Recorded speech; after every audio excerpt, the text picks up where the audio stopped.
ಅಂತ ಕೂತ್ಬಿಟ್ಟಿದೀವಿ. ಕಾರಣ ಇಷ್ಟೇ, ಬಾಬಾ ಸಾಹೇಬ್ ಅಂಬೇಡ್ಕರ್ ಅವರು ಈ ದೇಶದಲ್ಲಿ ಹುಟ್ಟದೇ ಹೋಗಿದ್ರೆ ನಾವ್ಯಾರು ಇಲ್ಲಿ ಬರಕ್ ಆಗ್ತಾ ಇರ್ಲಿಲ್ಲ. ಅಂಬೇಡ್ಕರ್ ಅವರು ವಿಷವನ್ನ ಕುಡಿದು ನಮಗೆ ಅಮೃತವನ್ನ ಕೊಟ್ರು. ಈ ಅಮೃತವನ್ನ ಕುಡಿತಾ ಇರ್ತಕ್ಕಂಥ ಕೆಲವೇ ವ್ಯಕ್ತಿಗಳು ಇವತ್ತೇನಾಗಿದ್ದಾರೆ, ಬರೀ ಭಾಷಣಕ್ಕೆ ಸೀಮಿತ ಆಗಿದ್ದಾರೆ.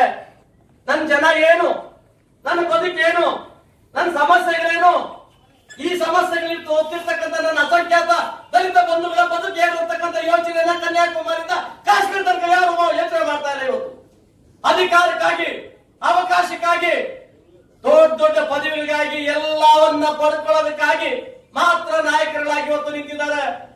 ನಾವು ಮಾತ್ರ ಇವತ್ತು ಅಂಬೇಡ್ಕರ್ ಅವರ 42ನೇ ಅವರ ಪುಣ್ಯತಿಥಿಯನ್ನ, ಮಹಾಪರಿನಿರ್ವಾಣ ದಿನಾಚರಣೆಯನ್ನ ಇವತ್ತು ಆಚರಣೆ ಮಾಡ್ತಾ ಇದ್ದೇವೆ. ನಮ್ಮ ಬದುಕುಗಳ ಬಗ್ಗೆ ಯೋಚನೆ ಮಾಡ್ತಕ್ಕಂಥವ್ರು ಯಾರಿದ್ದಾರೆ? ನನ್ನ ಅಣ್ಣ ತಮ್ಮಂದ್ರು ಕೂಲಿ ಮಾಡ್ತಾ ಇದ್ದಾರೆ, ಜೀತ ಮಾಡ್ತಾವ್ರೆ, ಚಪ್ಪಲಿ ಹೊಲಿತಾವ್ರೆ. ಅವ್ರ ಬದುಕೇನು? 62 ವರ್ಷ ಬಾಬಾ ಸಾಹೇಬ್ ಅಂಬೇಡ್ಕರ್ ಆದ್ಮೇಲೆ ಇನ್ನೊಬ್ಬ ಅಂಬೇಡ್ಕರ್ ಎಲ್ಲಿ ಬರ್ಲಿಲ್ಲ? ಯಾಕೆ ಅಂಬೇಡ್ಕರ್ ಬಗ್ಗೆ ಯೋಚನೆಗಳು ಮಾಡ್ತಾ ಇಲ್ಲ? ಅಂಬೇಡ್ಕರ್ ಅವ್ರ ಚಿಂತನೆಗಳನ್ನ ನಾವ್ ಯಾಕೆ ಅಳವಡಿಸ್ಕೊತಾ ಇಲ್ಲ?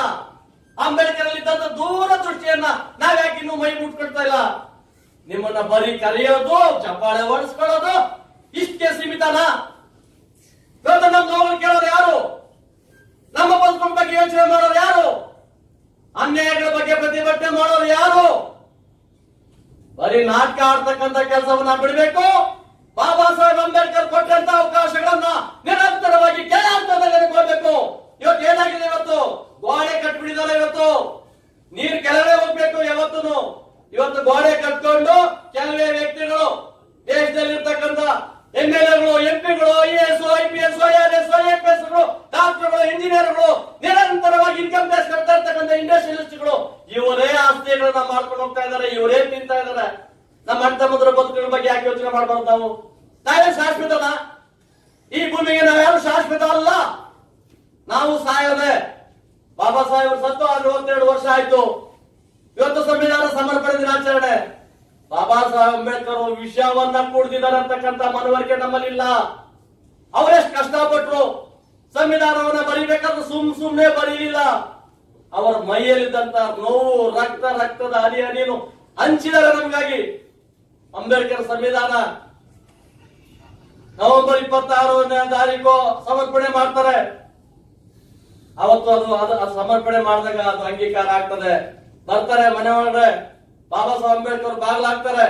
ಅವ್ರ ಜೊತೆಯಲ್ಲಿ ರತ್ನವಂತ ಒಬ್ಬ PM ಮಾತ್ರ ಇರ್ತಾರೆ. ಬಾಬಾ ಸಾಹೇಬ್ ಅಂಬೇಡ್ಕರ್ ಡ್ಯಾನ್ಸ್ ಮಾಡ್ತಾರೆ, ಕುಣಿತಾರೆ, ಕುಪ್ಪಳಿಸ್ತಾರೆ. ಆನಂದ ಬಾಷ್ಪ. ಯಾಕೆ ಅವರು ಆನಂದ ಮಾಡಿದ ಕೊನೆ ಕೇಳ್ತಾರೆ ಅವ್ರ PA ಅವರು, ಬಾಬಾ ಸಾಹೇಬ್ರೆ, ಇದುವರೆಗೂ ನಿಮ್ಮಲ್ಲಿ ನೋವುಗಳನ್ನೇ ನೋಡ್ತಾ ಇದ್ವಿ, ನಿಮ್ ಕಣ್ಣಲ್ಲಿ ನೀರ್ ಬರ್ತಾ ಇತ್ತು, ಯಾವತ್ತು ದುಃಖದಲ್ಲಿ ಇರ್ತಾ ಇದ್ರಿ, ಇವತ್ತು ಆನಂದ ಪಡ್ತಾ ಇದ್ರಿ, ಕಾರಣ ಏನು ಅಂತ ಆಗ ಹೇಳ್ತಾರೆ. ನೋಡು, ಇವತ್ತು ನನ್ನ ಜನಕ್ಕೆ ಇವತ್ತು ಮುಕ್ತಿಯನ್ನ ಕಲ್ಪಿಸಿದ್ದಾನೆ. ಏನು ನಾನು 106 ವರ್ಷಗಳಲ್ಲಿ 1000 ವರ್ಷಗಳಾದ್ರೂ ಈ ಸಂವಿಧಾನ ಬದಲಾಯಿಸುವಂತ ಗಂಡಸು ಬರಕ್ ಸಾಧ್ಯ ಇಲ್ಲ. ಆದ್ರೆ ಇವತ್ತು ಚಪ್ಪಲಿ ಹೊಲಿಯನ್ನ, ಜೀತ ಮಾಡೋನ್ನ, ಒಪ್ಪತ್ತು ಕೂಟಿಗಿಲ್ದ ಇರ್ತಕ್ಕಂಥ ಅಸಂಖ್ಯಾತ ಜನರಿಗೆ ಧ್ವನಿಯನ್ನ ಕೊಟ್ಟಿದ್ದಾನೆ. ಯಾವತ್ತು ರಾಜನ ಮನೆಯಲ್ಲಿ ರಾಜ ಹುಡ್ತಾ ಇದ್ದ, ರಾಣಿ ಹೊಟ್ಟೆಯಲ್ಲಿ ರಾಣಿನೇ ಹುಡ್ತಾ ಇತ್ತು, ಶ್ರೀಮಂತರ ಮನೆಯಲ್ಲಿ ಶ್ರೀಮಂತರು ಹುಡ್ತಾ ಇದ್ರು. ಇವತ್ತು ಹಾಗೆ ಮಾಡಿಲ್ಲ. ನಾನು ಒಬ್ಬೊಬ್ಬರ ಹೆಬ್ಬೆಟ್ಟಲ್ಲಿ, ಒಬ್ಬೊಬ್ಬರ ಕೈಗೆ ಓಟ್ ಹಾಕೋ ಅಧಿಕಾರ ಕೊಡ್ತಾ ಇದ್ದೇನೆ. ಇವತ್ತು ಚಪ್ಪಲಿ ಹೊಲಿಯೋನು, ಜೀತ ಮಾಡೋನು, ಭಿಕ್ಷೆ ಬೇಡೋನು, ಒಪ್ಪತ್ತು ಊಟಕ್ಕೆ ಸಾಯ್ತಾ ಇರ್ತಕ್ಕಂಥವ್ರು ಒಂದು ಓಟ್ ಹಾಕಿದ್ರೆ ಮಾತ್ರ ಒಬ್ಬ MLA ಆಗ್ತಾನೆ, ಒಬ್ಬ MP ಆಗ್ತಾನೆ. ಆ ಹಕ್ಕನ್ನ ಕೊಟ್ಟಿದ್ದಾನೆ. ಒಂದೇ ಹಕ್ಕು. ರಾಷ್ಟ್ರಪತಿಗೆ ಒಂದೇ ಓಟು, ಚಪ್ಪಲಿ ಹೊಲಿಯಂಗೂ ಒಂದೇ ಓಟು. ಈ ಹಂತದ ಓಟುಗಳಲ್ಲಿ ವ್ಯತ್ಯಾಸ ಮಾಡ್ತಕ್ಕಂಥ ಕೆಲಸವನ್ನು ನಾನು ಮಾಡಲಿಲ್ಲ. ನಾನು ಎಲ್ಲರಿಗೂ ಸಮಾನವಾಗಿ ಕೊಟ್ಟಿದ್ದೇನೆ. ಇವತ್ತು ನನ್ನ ಜನ ಇವತ್ತು ಎಚ್ಚೆತ್ಕೋಬೇಕು. ಇವತ್ತು ನಾನು ಕಷ್ಟಪಟ್ಟು ಈ ಕೆಲಸವನ್ನ ಮಾಡಿದ್ದಾನೆ. ಈ ಕೆಲಸವನ್ನ ನಾನು ಸಾಯ ತನಕ ಇದನ್ನು ನೋಡ್ಬೇಕು ಅನ್ನೋ ಆಸೆ. ಆದ್ರೆ ಅಂಬೇಡ್ಕರ್ಗೆ ಬಹಳ ದುಃಖನೂ ಆಯ್ತು. ಬಾಬಾ ಸಾಹೇಬ್ ಅಂಬೇಡ್ಕರ್ ಮೀಸಲಾತಿಯನ್ನು ಕೊಟ್ರು, ಸೌಲಭ್ಯಗಳನ್ನ ಕೊಟ್ರು, ವಿಶೇಷ ಕಡೆಗೆ ಯೋಜನೆಗಳನ್ನು ಕೊಟ್ರು. ಎಲ್ಲ ಸೌಲಭ್ಯಗಳು 15% ಮತ್ತೆ 3% 18% ಎಲ್ಲ ಹೋಗ್ತಾ ಇದೆ. ಇವತ್ತು 18% ಅಲ್ಲಿ 15% ಜನ ಇಲ್ಲಿದ್ದೀವಿ. ಇನ್ನು 3% ಜನ ಬರ್ಲಿಲ್ಲ. ಇಲ್ಲಿಗೆ ಬರೋದಿಲ್ಲ. ಅವರು ಯಾವತ್ತು ವಾಲ್ಮೀಕಿ ಜಯಂತಿ ಮಾಡ್ತಾರೆ. ನಾನು ಬೈತಾ ಇಲ್ಲ ಅವ್ರ ಬಗ್ಗೆ, ನಾನು ಇಷ್ಟೊಂದು ಮಾಡ್ತಾ ಇಲ್ಲ. ಅವ್ರಿಗೂ ಬಾಬಾ ಸಾಹೇಬ್ ಅಂಬೇಡ್ಕರ್ ಮೀಸಲಾತಿ ಕೊಟ್ಟಿದ್ದು. ವಾಲ್ಮೀಕಿ ಜಯಂತಿ ಮಾಡೋದ್ರ ಬಗ್ಗೆ ನಾನು ವಿರೋಧ ಇಲ್ಲ, ಮಾಡ್ಕೊಳ್ಳಿ. ಆದ್ರೆ ಬಾಬಾ ಸಾಹೇಬ್ ಅಂಬೇಡ್ಕರ್ ಕೊಟ್ಟಂತ ಅವಕಾಶಗಳು 3% ಅಲ್ಲಿ ಇರುವಂತ ಪರಿಶಿಷ್ಟ ಪಂಗಡದವರು ಇವತ್ತು ಬರಬೇಕು ಈ ಕಾರ್ಯಕ್ರಮದಲ್ಲಿ. ಅವ್ರನ್ನ ನಾವು ಕರಿಬೇಕು, ಅವ್ರನ್ನ ಗೌರವಿಸಿ ನಾವೆಲ್ಲ ಒಟ್ಟಿಗೆ ಕೂತ್ಕೋಬೇಕು. 18% ಜನ ಮಾತ್ರ ಅಲ್ಲ, 50%, 27% ಇರ್ತಕ್ಕಂಥ ಬ್ಯಾಕ್ವರ್ಡ್ ಬರ್ಬೇಕು ಇಲ್ಲಿಗೆ. ಬರೀ ಅಂಬೇಡ್ಕರ್ ಜಯಂತಿ ಒಬ್ಬರೇ ನಾವು ಅಷ್ಟೇ ಅಲ್ಲ, ದೇಶದಲ್ಲಿ ಇರ್ತಕ್ಕಂಥ ಏನ್ 50% ಇರ್ತಕ್ಕಂಥ ಮಹಿಳೆಯರು ಇವತ್ತು ಈ ಕಾರ್ಯಕ್ರಮದಲ್ಲಿ ಬರ್ಬೇಕು, ಅವ್ರು ಆಚರಣೆ ಮಾಡ್ಬೇಕು ಬಾಬಾ ಸಾಹೇಬ್ ಅಂಬೇಡ್ಕರ್ ಜಯಂತಿಯ ಕಾರಣ ಏನು? ಅಂಬೇಡ್ಕರ್ ಅವರು ಮಹಿಳೆಯರಿಗಾಗಿ ವಿಶೇಷವಾದಂತ ಒತ್ತು ಕೊಟ್ಟಂತವರು. ಹೆಣ್ಣು ಮಕ್ಕಳು ಬರೀ ಪರಿಶಿಷ್ಟ ಜಾತಿ ಹೆಣ್ಣು ಮಕ್ಕಳಿಗೆ ಮಾತ್ರ ಅಲ್ಲ, ದೇಶದಲ್ಲಿರ್ತಕ್ಕಂಥ ಎಲ್ಲ ಮಹಿಳೆಯರು ಗಂಡಸರಿಂದ ಶೋಷಣೆಗೊಳ್ಪಟ್ಟಿದ್ದಾರೆ. ಅವ್ರನ್ನ ಬದಲಾಯಿಸಬೇಕಾದ್ರೆ ಕನಿಷ್ಠ ನಾವು ಅವ್ರಿಗೆ ಸಮಾನವಾದ ಹಕ್ಕನ್ನು ಕೊಡಬೇಕು. ತಂದೆ ಆಸ್ತಿಯಲ್ಲಿ ಪಾಲು ಇರ್ಲಿಲ್ಲ ಹೆಣ್ಮಕ್ಳಿಗೆ, ತಂದೆ ಆಸ್ತಿಯಲ್ಲಿ ಪಾಲು ಕೊಟ್ಟಿರ್ಲಿಲ್ಲ, ಗಂಡು ಮಕ್ಕಳಿಗೆ ಸಮಾನವಾದ ಹಕ್ಕನ್ನು ಕೊಟ್ಟಿರ್ಲಿಲ್ಲ. ಅದಕ್ಕೆ ಹಿಂದೂ ಕೋಡ್ ಬಿಲ್ ಅನ್ನ ತಂದ್ರು. ಹಿಂದೂ ಕೋಡ್ ತರೋ ಪ್ರಯತ್ನ ಮಾಡಿದಾಗ ನೆಹರು ಒಪ್ಪೋದಿಲ್ಲ, ರಾಷ್ಟ್ರದ ಪ್ರಧಾನಮಂತ್ರಿಗಳು. ಆಗ ರಾಷ್ಟ್ರಪತಿ ದೂರ ಹೇಳ್ತಾರೆ, ಹೇಳು ನೆಹರುಗೆ ನನಗೆ ಈ ಕಾನೂನು ತರಬೇಕು, ನಾನು ಹೆಣ್ಮಕ್ಳ ಪರವಾಗಿ ಅಂತಾರೆ. ರಾಷ್ಟ್ರಪತಿ ರಬ್ಬರ್ ಸ್ಟಾಂಪ್. ಅವ್ರು ಹೇಳ್ತಾರೆ, ಅಂಬೇಡ್ಕರ್ ಜಿ ಅದಿಲ್ಲ ಅಂದ್ರೆ ಏನಂತೆ, ನೀವು ಲಾ ಮಿನಿಸ್ಟರ್ ಇದ್ದೀರಿ, ಕಾನೂನು ಮಂತ್ರಿ ಇದ್ದೀರಿ, ದೇಶವನ್ನ ಆಳ್ಕೊಂಡು ಆರಾಮಾಗಿರಿ, ಯಾಕೆ ಅದೆಲ್ಲ ತಲೆ ಕೆಡ್ಸ್ಕೊತೀರ? ಇನ್ಯಾರಾದ್ರೂ ಆಗಿದ್ರೆ ತಲೆ ಕೆಡ್ಸ್ಕೊಳ್ಳೋದಲ್ಲ, ಲೂಟಿ ಮಾಡ್ಕೊಂಡು ನಾನು, ನನ್ನ ಮಗ, ನನ್ನ ಮಗಳು, ಸೊಸೆ, ಅಳಿಯ, ಗ್ಯಾಸು, ಸಬ್ಸಿಡಿ ಗ್ಯಾಸು, ಜಿಲ್ಲಾ ಪಂಚಾಯತಿ, ತಾಲೂಕ್ ಪಂಚಾಯತಿ ಎಲ್ಲ ಅಧಿಕಾರ ನನಗೆ ಬೇಕಾಗಿತ್ತು ಅಂತ ಕೂತ್ಕೊಂಡ್ರು ಅಧಿಕಾರದಲ್ಲಿ. ಆದ್ರೆ ಬಾಬಾ ಸಾಹೇಬ್ ಹಂಗ್ ಮಾಡ್ಲಿಲ್ಲ. ಯಾವ ಹೆಣ್ಣು ಮಕ್ಕಳಿಗಾಗಿ ಕಾನೂನು ಮಾಡ್ಲಿಕ್ಕೆ ಆಗದೆ ಇರ್ತಕ್ಕಂಥ ಕಾನೂನು ಮಂತ್ರಿಯಾಗಿ ಒಂದು ಕ್ಷಣ ಅಧಿಕಾರದಾಗಿರೋದಿಲ್ಲ ಅಂತ ರಾಜೀನಾಮೆ ಬಿಸಾಕಿಕ್ಕೆ ಬಂದಂತವರು ಆ ಬಾಬಾ ಸಾಹೇಬ್ ಅಂಬೇಡ್ಕರ್. ಆ ಬಾಬಾ ಸಾಹೇಬ್ ಅಂಬೇಡ್ಕರ್ ಇವತ್ತು ಯಾಕೆ ಇಷ್ಟು ಗೌರವ ಕೊಡ್ತಾರೆ? ಇವತ್ತು ಯಾಕೆ ಹಳ್ಳಿಯಲ್ಲಿ ಸಾಯ್ತಾರೆ? ಇವತ್ತು ಮಾರ್ಕೆಟ್ ಅಲ್ಲಿ ಒಂದು ಅಂಬೇಡ್ಕರ್ ಸ್ಟ್ಯಾಚು ಇಟ್ಬಿಟ್ರು ನನ್ಗೆ ಗೊತ್ತಿದ್ದಂಗೆ ನನ್ನನ್ನು ಕರೆದ್ರು, ಅಣ್ಣ ಅಂಬೇಡ್ಕರ್ ಸ್ಟ್ಯಾಚು ಇಟ್ಟಿದ್ದೀವಿ, ನೀವು ಬರ್ಬೇಕು. ನಾನೇನೋ ಕಾನೂನುಬದ್ಧವಾಗಿ ನಮ್ಮದು ಮಾಡಿದಾರೆ ಅಂದ್ಕೊಂಡೆ. ಅಲ್ಲಿ ಯಾವ್ದೋ ಒಂದು ಪಾರ್ಕ್ ಅಲ್ಲಿ ಇದ್ದಕ್ಕಿದ್ದಾಗೆ ಮೊದಲೆಲ್ಲ ಉದ್ಭವ ಗಣೇಶ್ಗೆ ಬಂದಾಗೆ ಬಾಬಾ ಸಾಹೇಬ್ ಅಂಬೇಡ್ಕರ್ ಪ್ರತಿಮೆನೂ ಬಂದ್ಬಿಟ್ಟಿದೆ.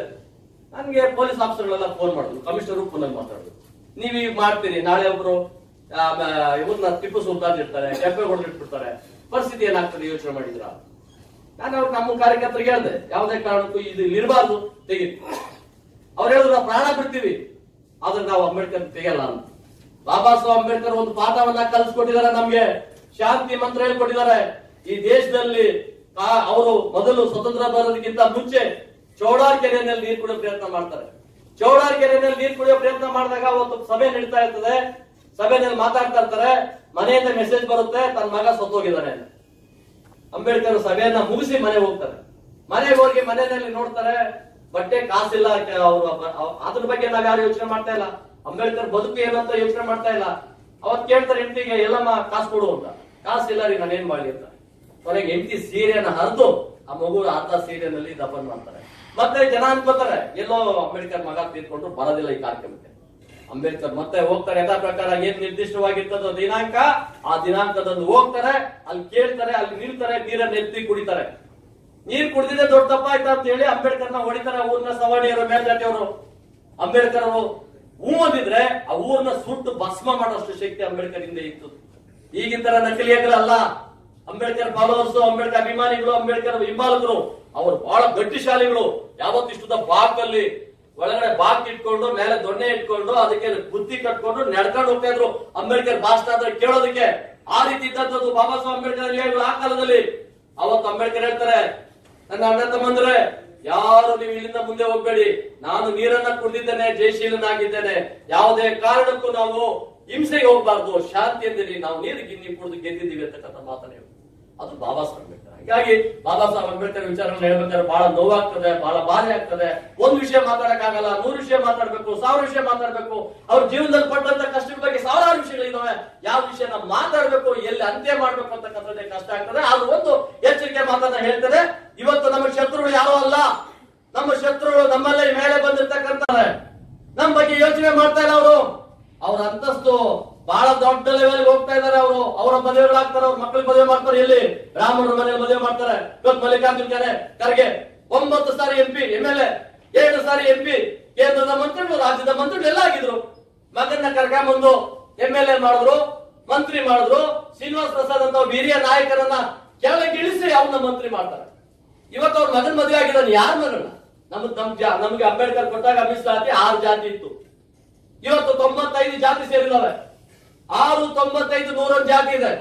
101 ಜಾತಿನಲ್ಲಿ ಯಾರಾದ್ರೂ ಒಬ್ಬ ಮಗಳ ಮದುವೆ ಮಾಡ್ಲಿ. ನಮ್ಮಲ್ಲಿ ಹೆಣ್ಮಕ್ಳು ಯಾವ ಚೆನ್ನಾಗಿಲ್ವೇನೋ? ನಮ್ಮಲ್ಲಿನೂ ತುಂಬಾ ಸುರ ಸುಂದರಿಗಳಿದ್ದಾರೆ, ವಿಶ್ವ ಸುಂದರಿಗಳಿದ್ದಾರೆ, ಭಾರತ ಸುಂದರಿಗಳಿದ್ದಾರೆ, ಕರ್ನಾಟಕ ಸುಂದರಿಗಳಿದ್ದಾರೆ. ಅಷ್ಟು ಸುಂದರವಾಗಿರೋ ನಮ್ಮ ಹೆಣ್ಣು ಮಕ್ಕಳನ್ನ ಬಿಟ್ಟು ನೀನ್ ಬ್ರಾಹ್ಮಣರು ಇಲ್ಲಿ ನೀವು ಕೃಷ್ಣ ಹೋಟ್ಲು ಹೋಯ್ದಿಲ್ಲ, ನೀವು ಕೃಷ್ಣ ಭವನ್ ಹೋಟ್ಲು ಆ ಓನರ್ ಮಗಳನ್ನ ಮದುವೆ ಮಾಡ್ತಾರೆ. ತಂದೆ ತಾಯಿನ ಮನೋಣೆ ಬಿಟ್ಕೊಂಡಿಲ್ಲ. ಇವತ್ತು ಮೇಲ್ಜಾತಿಯವ್ರ ಸಂಬಂಧ ನಿಮ್ಗೆ ಯಾಕೆ ಬೇಕು? ನಾನು ಅವ್ರ ಸಂಬಂಧ ಬೇಡ ಅಂತ ಹೇಳಲ್ಲ. ಅವ್ರ ಸಂಬಂಧ ಬೆಳೆಸಿದ್ಮೇಲೆ ನಮ್ಮನ್ನು ಅಣ್ಣ ತಮ್ಮದ ಒಳಗಡೆ ಸೇರಿಸ್ಕೊಳ್ಳಿ ನೋಡೋಣ. ತಾಯಿ ತಂದೆನೇ ಸೇರಿಸ್ಕೊಳ್ತಿರ್ತಕ್ಕಂಥ ಈ ಸಮಾಜ. ಇಂಥ ಒಂದು ಪರಿಸ್ಥಿತಿಯಲ್ಲಿ ನಾವು ಎಚ್ಚರಿಕೆಯಿಂದ ಇರಬೇಕು. ಮೇಲ್ಜಾತಿಯವರ ವಿರೋಧ ಮದುವೆ ಮಾಡ್ಕೊಳ್ಳೋದಕ್ಕೆ ನನ್ನ ವಿರೋಧ ಇಲ್ಲ. ಮದುವೆ ಮಾಡ್ಕೊಂಡ್ಮೇಲೆ ನೀವು ಜನರಲ್ ಹೋಗಿ ಮೀಸಲು ಕ್ಷೇತ್ರಕ್ಕೆ ಬರಬೇಡಿ. ಮೀಸಲು ಕ್ಷೇತ್ರ ಇನ್ನೊಬ್ಬಲ್ಲಿ ಚಪ್ಪಲಿ ಇನ್ನೊಬ್ಬಲ್ಲಿ ಚಿಂತ ಮಾಡೋದು ಈ ವ್ಯವಸ್ಥೆ ಆಗ್ಬೇಕು. ಇವತ್ತು ಭಾರತೀಯ ಜನತಾ ಪಕ್ಷ ನರೇಂದ್ರ ಮೋದಿ ಅವರು ವಿಶೇಷವಾಗಿ ಅವ್ರ ಸಂವಿಧಾನವನ್ನ ಗೌರವಿಸಿದಂತವ್ರು, ಬಾಬಾ ಸಾಹೇಬ್ ಅಂಬೇಡ್ಕರ್ ಬಗ್ಗೆ ಅಪಾರವಾದ ಗೌರವ ಇಟ್ಟಿರ್ತಕ್ಕಂಥವ್ರು. ಅವರು ಪ್ರಧಾನಮಂತ್ರಿ ಆದ ಮೊದಲನೇ ದಿನ ಬಾಬಾ ಸಾಹೇಬ್ ಅಂಬೇಡ್ಕರ್ ಪಾದಗಳನ್ನ ಮುಟ್ಟಿ ಒಂದೇ ಮಾತು ಹೇಳ್ತಾರೆ, ನಾನೊಬ್ಬ ಹಿಂದುಳಿದ ವರ್ಗದ ಚಾಯ್ ಮಾಡ್ತಾ ಇದ್ದಂತವನು, ಇವತ್ತು ಹಿಂದುಳಿದ ವರ್ಗದ ಚಾಯ್ ಮಾಡ್ತಾ ಇದ್ದವನು ಪ್ರಧಾನಮಂತ್ರಿ ಆಗ್ಬೇಕಾದ್ರೆ ಆ ಬಾಬಾ ಸಾಹೇಬ್ ಅಂಬೇಡ್ಕರ್ ಕೊಟ್ಟಂತ ಸಂವಿಧಾನ, ಅವ್ರು ಕೊಟ್ಟಂತ ಅವಕಾಶ ಇವತ್ತು ನಾನು ಪ್ರಧಾನಮಂತ್ರಿ ಆದಂತ ವ್ಯಕ್ತಿ, ಏಕೈಕ ವ್ಯಕ್ತಿ ನರೇಂದ್ರ ಮೋದಿ ಅವರು. ಹಾಗಾಗಿ ಇವತ್ತು ಭಾರತೀಯ ಜನತಾ ಪಕ್ಷ ನಿರಂತರವಾಗಿ ಶ್ರಮ ಮಾಡ್ತಾ ಇದೆ. ಇವತ್ತು ನಮ್ಮ SC ಮೋರ್ಚಾ ಕಾರ್ಯಕರ್ತರು ಹೆಚ್ಚಿನ ಸಂಖ್ಯೆಯಲ್ಲಿ ಬಂದಿಲ್ಲ. ನಂಗೆ ನೋವಾಗಿದೆ. ಯಾಕೆ ಬಂದಿಲ್ಲ ಅಂತಕ್ಕಂಥ ಪ್ರಶ್ನೆ ನಾವು ಮಾತಾಡ್ತೀವಿ ರಾಜ್ಯಾಧ್ಯಕ್ಷತೆಯಲ್ಲಿ. ನಾನು ಭಾರತೀಯ ಜನತಾ ಪಕ್ಷದ ರಾಷ್ಟ್ರೀಯ ಪ್ರಧಾನ ಕಾರ್ಯದರ್ಶಿ. ದೇಶದಲ್ಲಿ ಇರ್ತಕ್ಕಂಥ ಇಬ್ಬರು ಪ್ರಧಾನ ಕಾರ್ಯದರ್ಶಿಗಳು, ಒಬ್ರು ಸೌತ್ ಒಬ್ರು ನಾರ್ತ್ ಒಬ್ರು. ಸೌತ್ ಇಂದ ನಾನು ಇನ್ಚಾರ್ಜ್ ಇದ್ದೀನಿ, 6 ರಾಜ್ಯಗಳಿಗೆ ಸೌತ್ ಇಂಡಿಯಾ ಇನ್ಚಾರ್ಜ್ ನಾನು. ಇವತ್ತು ಈ ಕಾರ್ಯಕ್ರಮದ ಬಗ್ಗೆ ನನಗೆ ಮಾಹಿತಿ ಇಲ್ಲ. ಬೆಳಗ್ಗೆ ನನಗೆ 9:30 ಬೇರೆಯವರು ಫೋನ್ ಮಾಡಿ ಬೆಂಗಳೂರು ಇದ್ದೀರಾ, ಬರ್ತೀರಾ ಕಾರ್ಯಕ್ರಮಕ್ಕೆ ಅಂತ ಕರೀತಾರೆ. ಇವತ್ತು ಅವ್ರು ಕರೆದಿದ್ರಿಂದ ನಾನು ಬರ್ಬೇಕಾಯ್ತು. ನನಗೊಂದು ಆತ್ಮಗೌರವ ಇದೆ, ಸ್ವಾಭಿಮಾನ ಇದೆ. ನಾನು ಈ ರಾಜ್ಯದ ಇನ್ಚಾರ್ಜ್, ನಾನು ಸೌತ್ ಇಂಡಿಯಾ ಇನ್ಚಾರ್ಜ್. ನನ್ನನ್ನು ಕರಿಬೇಕಾದ ರೀತಿಗಳಲ್ಲಿ ಕರಿಬೇಕು. ನನಗೂ ಗೌರವ ಇದೆ, ಒಂದು ಪ್ರೋಟೋಕಾಲ್ ಇದೆ. ಅದನ್ನ ಆತ್ಮಗೌರವಗಳ ಮರೆತು ನಾವು ಏನೋ ಮಾತಾಡ್ತಾ ವೇದಿಕೆಗಳ ಮೇಲೆ ನಾನು ಹಾಗೆ ಹೀಗೆ ನಾನು ಹಂಗ್ ಮಾಡಿದ್ದೆ ಹಿಂಗ್ ಮಾಡಿದ್ದೆ ಅಂತಕ್ಕಂಥ ಮಾತುಗಳು ಬಿಟ್ಟು ನಿರಂತರವಾಗಿ ನಿಮ್ ಜನಕ್ಕೆ ಏನ್ ಮಾಡಿದ್ದೆ ಅಂತಕ್ಕಂಥ ಯೋಚನೆಗಳು ಮಾಡ್ಕೋಬೇಕು. ನಾನು ಹೆಚ್ಚಿನ ಸಮಯ ತಗೊಳ್ಳಲ್ಲ. ಆತ್ಮನಿಗೆ ನನಗೆ ಹೇಳಿದ್ರು 5 ನಿಮಿಷ ತಗೊಳ್ಳಿ ಗುರುಗಳೇ, ಎಲ್ಲ ಹೊಟ್ಟೆ ಹಸಿತದೆ, ಊಟ ಮಾಡ್ಬೇಕು. ನಿಜ, ನಮ್ಮ ಹೊಟ್ಟೆ ಹಸಿರು ಒಂದು ದಿನದಲ್ಲ, ಈ ನೋವು 365 ದಿನಗಳ ನೋವು. ಈ ನೋವುಗಳನ್ನ ಹೇಳ್ಕೊಳಕ್ಕೆ ಬೇರೆ ಅವಕಾಶ ಇಲ್ಲ. ನಾನು ಈ ಕಾರ್ಯಕ್ರಮಕ್ಕೆ ಬರ್ಬೇಕು ಅಂತಾನೆ ಇರ್ಲಿಲ್ಲ. ಆದ್ರೆ ಬಾಬಾ ಸಾಹೇಬ್ ಅಂಬೇಡ್ಕರ್ ಮೇಲೆ ಇದ್ದಂತ ಗೌರವ, ಅವ್ರು ಕೊಡ್ಬೇಕಾದ ಭಕ್ತಿ, ಅವ್ರು ಕೊಡ್ಬೇಕಾದ ಘನತೆಗಳಿಗೆ ಒಂದು ನಮಸ್ಕಾರ ಹೊಡೆಯೋ ದೃಷ್ಟಿಯಿಂದ ಇವತ್ತು ಬಂದು ವೇದಿಕೆ ಮೇಲೆ ಕೂತಿದ್ದೀನಿ. ಇನ್ನು ಮುಂದೆ ಆಗೋ ಕಾರ್ಯಕ್ರಮಗಳಿಗೆ ನಾನು ಬರ್ತೀನೋ ಗೊತ್ತಿಲ್ಲ. ಆದ್ರೆ ಎಲ್ಲರ ರೀತಿಯಲ್ಲಿ ಒಟ್ಟಿಗೆ ಕೂತು ಚರ್ಚೆ ಮಾಡಿ ಕರೆದ್ರೆ ಮಾತ್ರ ಬರ್ತಿರಲಿಲ್ಲ, ಬರೋದಿಲ್ಲ ನಾನು.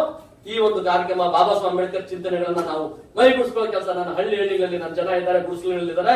ಆ ಗುಡಿಸಲುಗಳಲ್ಲಿ ನಾನು ಹೋಗಿ ನುಗ್ಗಿ ಅಲ್ಲಿ ಕೆಲಸ ಮಾಡ್ತೇನೆ. ಆ ಗುಡಿಸಲಿರ್ತಕ್ಕಂಥ ಜನರಿಗೆ ಒಂದು ಶಕ್ತಿ ತುಂಬುತ್ತೇನೆ. ಭಾರತೀಯ ಜನತಾ ಪಕ್ಷವನ್ನ ಬೆಂಬಲಿಸತಕ್ಕಂಥ ಸಾವಿರಾರು ಜನ ಸಂಖ್ಯೆಗಳನ್ನ ತರುವಂತ ಕೆಲಸವನ್ನ ನಾನು ಮುಂದಿನ ದಿನಗಳಲ್ಲಿ ಮಾಡ್ತೇನೆ. ಭಾರತೀಯ ಜನತಾ ಪಕ್ಷ ನರೇಂದ್ರ ಮೋದಿ ಅವರು ಈ ರಾಜ್ಯದಲ್ಲಿ ಮುಖ್ಯಮಂತ್ರಿ ಆಗ್ಬೇಕಾಗಿರ್ತಕ್ಕಂಥ ನಮ್ಮ ಯಡಿಯೂರಪ್ಪನವರು ಇವತ್ತು ಮುಖ್ಯಮಂತ್ರಿ ಆಗ್ಬೇಕು ಮುಂದಿನ ದಿನಗಳಲ್ಲಿ, ಹಾಗೆ ಆಗ್ತಾರೆ. ಈ ತಿಂಗಳಲ್ಲಿ ಕಾದು ನೋಡಿ 22ನೇ ತಾರೀಕು ಇವತ್ತು ಸರ್ಕಾರ ರಚನೆ ಆಗಿ ಸಂಪುಟ ಪುನರ್ರಚನೆ ಆದ್ರೆ 100ಕ್ಕೆ 100 ಈ ತಿಂಗಳಲ್ಲೇ ನಾವು ಮತ್ತೆ ಹೊಸ ವರ್ಷದಲ್ಲಿ ಹೊಸ ಸರ್ಕಾರ ಬರುತ್ತೆ. ಅದು ಭಾರತೀಯ ಜನತಾ ಪಕ್ಷದ ಮುಖ್ಯಮಂತ್ರಿಯಾಗಿ ಯಡಿಯೂರಪ್ಪನವರು ಅಧಿಕಾರ ತಗೊಳ್ತಾರೆ. ಆ ಅಧಿಕಾರ ತಗೊಂಡಾಗ ಅವರು ಸುತ್ತು ಓಡಾಡೋದು ಯಾರು ಗೊತ್ತಾ? ಯಾರ್ಯಾರೋ ಬಂದು ತುಂಬ್ಕೊತಾರೆ. ತುಂಬ್ಕೊಳ್ಳಿ, ತೊಂದರೆ ಇಲ್ಲ, ನನ್ನ ಜನಕ್ಕೆ ಎಲ್ಲ ಒಂದ್ ಕಡೆ ಧ್ವನಿ ಕೊಡೋ ಕೆಲಸ ನಾವು ಮಾಡ್ತೀವಿ ಅಂತಕ್ಕಂಥ ಮಾತನ್ನ ಹೇಳಿ ಇವತ್ತು ಭಾರತೀಯ ಜನತಾ ಪಕ್ಷದಲ್ಲಿ ಇರ್ತಕ್ಕಂಥ ನಮ್ಮ ನಾಯಕರುಗಳ ವೇದಿಕೆ ಮೇಲೆ ಇರ್ತಕ್ಕಂಥವ್ರು ನಾವೆಲ್ಲ ಆತ್ಮವಿಮರ್ಶೆ ಮಾಡ್ಕೋಬೇಕು. ನನ್ನ ಜನರಿಗೆ ನಾವು ಏನ್ ಶಕ್ತಿ ತುಂಬಿದ್ದೇವೆ, ನಾವ್ ಯಾವ ರೀತಿ ಅವ್ರ ಬಗ್ಗೆ ಯೋಚನೆ ಮಾಡ್ತಾ ಇದ್ದೇವೆ, ನಾವ್ ಹಾಕೋ ಡ್ರೆಸ್ಗಳು ಸಾಕ, ನಾವ್ ಹಾಕೋ ಅವತಾರಗಳು ಸಾಕ, ನಾವು ತಿನ್ನೋ ಊಟನೇ ಸಾಕ, ನನ್ನ ಜನರಿಗೆ ಏನ್ ಕೊಡ್ಬೇಕು, ನನ್ನ ಜನರ ಬದುಕು ಏನ್ ಸುಧಾರಣೆ ಮಾಡ್ಬೇಕು, ಯಾವ ರೀತಿ ಮುಂದೆ ತಗೊಂಡೋಗ್ಬೇಕು ಅಂತಕ್ಕಂಥ ಯೋಚನೆಗಳನ್ನ ಮಾಡದೆ ಹೋದ್ರೆ ನಾವು ಆತ್ಮವಂಚನೆ ಮಾಡ್ಕೊಳ್ತೀವಿ. ನಾವು ಸತ್ರು ಸುಣ್ಣಾಗಿ ಹೋಗ್ತೀವಿ, ಮಣ್ಣಾಗಿ ಹೋಗ್ತೀವಿ, ವೇಸ್ಟ್ ಆಗ್ತೀವಿ. ಆದ್ರೆ ಬದುಕುಗಳು ಬಾಬಾ ಸಾಹೇಬ್ ಅಂಬೇಡ್ಕರ್ ತರ ಉಳಿಯಕ್ಕೆ ಸಾಧ್ಯ ಇರಲ್ಲ. ಬಾಬಾ ಸಾಹೇಬ್ ಅಂಬೇಡ್ಕರ್ ನೋವುಗಳನ್ನ ಮೈಗೆ ಹಚ್ಕೊಳ್ಳೋ ಕೆಲಸ ನಾವು ಮಾಡೋಣ ಅಂತ ಈ ಸಂದರ್ಭದಲ್ಲಿ ನಿಮ್ಮೆಲ್ರಿಗೂ ಪ್ರೀತಿಪೂರ್ವಕವಾಗಿ ಅಭಿನಂದನೆ ನಡೆಸ್ತೇನೆ. ಈಗ ನನ್ನ ಪುಟ್ಟಸ್ವಾಮಿ ಅವರು ಬಹಳ ಒಳ್ಳೆ ವಿಚಾರನ ಹೇಳಿದ್ರು. ಯಾರು ಬಲಾಢ್ಯರಿದ್ದಾರೋ ಅವರಿಗೆ ಅಧಿಕಾರ ಸಿಗಬಾರ್ದು ಅಂತ ಇರ್ತಕ್ಕಂಥ ವಿಚಾರ ಬಾಬಾ ಸಾಹೇಬ್ ಅಂಬೇಡ್ಕರ್ ಮನಸ್ಸಲ್ಲಿ ಇತ್ತು. ಬಾಬಾ ಸಾಹೇಬ್ ಅಂಬೇಡ್ಕರ್ 1954ರಲ್ಲಿ ಹರಿಯಾಣದಲ್ಲಿ ನಡೆದಂತ ದೊಡ್ಡ ಸಮಾವೇಶದಲ್ಲಿ, ಶೋಷಿತರ ಸಮಾವೇಶ, ಅಸ್ಪೃಶ್ಯರ ಸಮಾವೇಶ ಆಗ್ತದೆ. ಅಸ್ಪೃಶ್ಯ ಸಮಾವೇಶದಲ್ಲಿ ಹೇಳ್ತಾರೆ, ಕಣ್ಣಲ್ಲಿ ನೀರು ಹಾಕ್ತಾರೆ, ನಾನು ಯಾವ ಉದ್ದೇಶಕ್ಕಾಗಿ ಮೀಸಲಾತಿಯನ್ನ ತಂದು ಆ ಮೀಸಲಾತಿಯನ್ನ ಪಟ್ಟಣದಲ್ಲಿ ಇರ್ತಕ್ಕಂತ ಶ್ರೀಮಂತ ವರ್ಗ ಮತ್ತೆ ವಿದ್ಯಾವಂತರು ಮಾತ್ರ ಅದನ್ನು ಪಡ್ಕೊತಿದ್ದಾರೆ. ನನ್ನ ಹಳ್ಳಿಯಲ್ಲಿ ಇರ್ತಕ್ಕಂತ ಕೂಲಿ ಮಾಡೋನು, ಜೀತ ಮಾಡೋನು, ಈ ಅವಿದ್ಯಾವಂತರಿಗೆ ಈ ಅವಕಾಶ ಸಿಕ್ಕಿಲ್ಲ. ಈ ಅವಕಾಶ ಸಿಗ್ಬೇಕಂತಕ್ಕಂಥ ವಿಚಾರವನ್ನು ಅವರು ಅವತ್ತೇ ಕಣ್ಣಲ್ಲಿ ಹಾಕಿ ಗಳಗಳ ಅಂತ ಹೇಳ್ತಾರೆ ಬಾಬಾ ಸಾಹೇಬ್ ಅಂಬೇಡ್ಕರ್ 1954ರಲ್ಲಿ. ಈ ಮಾತನ್ನ ಹೇಳ್ಬೇಕಾದ್ರೆ ನೋವಾಗ್ತದೆ. ಜಾಸ್ತಿ ನೋವನ್ನ ಪಡ್ಕೊಂಡು ಮಾತಾಡ್ತಾ ಇರ್ತಕ್ಕಂಥ ಮಾತುಗಳು ಬಹಳಷ್ಟು ಅರ್ಥ ಕಟ್ಟಬೇಕಾದ ಪರಿಸ್ಥಿತಿ ಬರ್ತದೆ. ಇಲ್ಲಿ ನಮ್ಮ ನಾಗರಾಜ್ ಮೆಲೋಡಿಯವರು ಬಹಳ ವಿಚಾರಗಳು, ಬಾಬಾ ಸಾಹೇಬ್ ಅಂಬೇಡ್ಕರ್ನ ಅರ್ಧ ಕುಡಿದ್ಬಿಡೋರು, ಅವರಂತ ಒಬ್ಬ ಹಿರಿಯ ಮುತ್ಸದ್ದಿ ನಾಯಕ ಅವರು. ಅವ್ರಿಗೆ ನಾವು ಅಂಬೇಡ್ಕರ್ ಬಗ್ಗೆ ಮಾತಾಡಕ್ ಬಿಟ್ರೆ ಅವರು ಹಲವಾರು ಸಂಶೋಧನೆ ಮಾಡಿದ್ದಾರೆ, ಒಳ್ಳೆ ಒಳ್ಳೆ ವಿಚಾರಗಳು ಮಾತಾಡ್ತಾರೆ. ಇಲ್ಲಿ ವೇದಿಕೆ ಬಗ್ಗೆ ಇರ್ತಕ್ಕಂಥ ಎಲ್ಲರೂ ಅಷ್ಟೇ, ಬೇರೆಯವರು ಬಹಳ ಚೆನ್ನಾಗಿ ಮಾತಾಡ್ತಾರೆ. ಇವತ್ತು ಪುಟ್ಸಾಕರು ಚೆನ್ನಾಗಿ ಮಾತಾಡಿದ್ದಾರೆ, ಆಗ್ಲೇ ಮಾತಾಡಿದಂತವರು ಬಹಳ ಚೆನ್ನಾಗಿ ಮಾತಾಡೋಗಿದ್ದಾರೆ. ಆದ್ರೆ ಎತ್ತೋಳ ಕಷ್ಟ ಮಾತ್ರ ಎತ್ತೋಳಿಗೆ ಗೊತ್ತಾಗುತ್ತೆ, ಏರ್ದೇವರೊಳಗೆ ಯಾರಿಗೂ ಗೊತ್ತಾಗಲ್ಲ. ಎತ್ತೋಳಗ್ ಗೊತ್ತಾಗುತ್ತೆ ಅಂತ ನಾವು ನಿರೀಕ್ಷೆಯಲ್ಲಿದ್ರು ಕೆಲವರು ಆಪರೇಷನ್ ಮಾಡಿಸ್ಕೊಂಡ್ಬಿಡ್ತಾರೆ, ಸಿಸರಿಂಗ್ ಮಾಡಿಸ್ಕೊಂಡ್ಬಿಡ್ತಾರೆ, ನ್ಯಾಚುರಲ್ ಡೆಲಿವರಿ ಆಗಿರೋದು. ಹಂಗಾಗಿ ಅದನ್ನ ಹೆರಿಗೆ ನೋವು ನಾವು ಗೊತ್ತಾಗಲ್ಲ, ನ್ಯಾಚುರಲ್ ಡೆಲಿವರಿ ಆದವರಿಗೆ ಹೆರಿಗೆ ನೋವು ಗೊತ್ತಾಗಲ್ಲ. ಹಂಗಾಗಿ ನಮ್ಮಲ್ಲಿ ಕೆಲವು ಬಲಿತ ದಲಿತರು ಇವತ್ತು ನಮ್ಮ ವ್ಯವಸ್ಥೆಯನ್ನು ಹಾಳು ಮಾಡಿದ್ದಾರೆ. ಈ ವಿಚಾರನ ಹೆಚ್ಚಿಗೆ ಮಾತಾಡೋದಿಲ್ಲ, ನನ್ನ ಸಮಯ ತಗೊಳ್ಳಲ್ಲ ಅಂತ ಹೇಳಿದರೆ ನಿಮ್ಮೆಲ್ಲರಿಗೂ ನಾನು ಬಾಬಾ ಸಾಹೇಬ್ ಅಂಬೇಡ್ಕರ್ ಪರವಾಗಿ ಅಭಿನಂದನೆಗಳನ್ನು ಅರ್ಪಿಸ್ತೇನೆ. ಯಾಕಂದ್ರೆ ಇಷ್ಟೊಂದು ಸಂಖ್ಯೆಯಲ್ಲಿ ಬಂದಿದ್ದೀರಿ ನೀವು, ಹಂಗಾಗಿ ನಿಮ್ಗೆಲ್ಲರೂ ನಾನು ಅರ್ಪಿಸ್ತೇನೆ. ವೇದಿಕೆ ಮೇಲೆ ಇರ್ತಕ್ಕಂಥ ಎಲ್ಲ ಮುಖಂಡರು ನಾನು ಅಭಿನಂದಿಸ್ತೇನೆ. ಸ್ವಾರ್ಥವನ್ನ ಬಿಡಬೇಕು, ಸ್ವಾರ್ಥವನ್ನ ಬಿಡದೆ ನಮ್ಮಲ್ಲಿ ಕಿತ್ತಾಟ ಕಾಲಿಳೆ ಕೆಲಸ ಮಾಡ್ಕೊಳ್ಳೋದ್ರೆ ನಮ್ಮ ಉಳಿಗಾಲ ಕೊನೆ ಅಂತ ಹೇಳಿ